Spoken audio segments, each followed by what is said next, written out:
এই বিজনেসম্যানরা কি বোকা হয়? 1 কোটি টাকার গাড়ি নেয় আর 2 কোটি টাকার নাম্বার প্লেট নিয়ে নেয়, এমনটা না। এবার যেটা বলবো না, সেটা হজম করা একটু মুশকিল আছে। যে জব করে না, সে যে ইনকাম করে তার উপর ট্যাক্স দেয়। সেই ইনকামে এই ট্যাক্স ওই ট্যাক্স সব ট্যাক্স যদি লাগিয়ে দেয় তাহলে 30% হয়।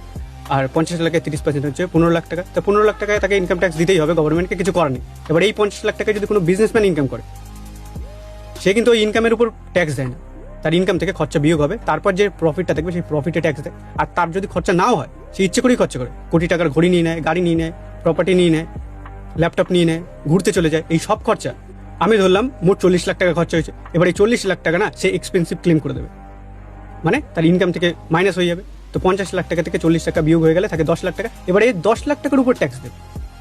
মানে এক কথায় দাঁড়ালো, বিজনেসম্যান তার সব ইচ্ছাও পূরণ করে নিল আর ট্যাক্সও কম দিল।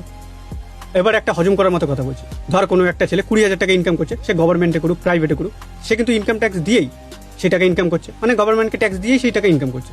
এবার ওই টাকা জমিয়ে জমিয়ে সে যখন একটা গাড়ি কিনতে যাবে না, সেখানে আবার গভর্নমেন্টকে ট্যাক্স দেবে। মানে কি দাঁড়ালো, অলরেডি গভর্নমেন্টকে ট্যাক্স দিয়ে যে টাকাটা সে ইনকাম করেছে না, সেই টাকা দিয়ে আবার সে যখন জিনিস কিনতে যাবে, সেই টাকায় আবার ট্যাক্স দেবে। তো এটাই হয় জব। আর বিজনেসম্যান ভাই এত ট্যাক্স দেয় না, সে যা কিনে সেটা এক্সপেন্সিভ ক্লেম করে দেয়। আর এগুলো সব লিগাল ভাবেই তারা ট্যাক্স বাঁচে। আর ইলিগালের কথা তো আমি বললামই না।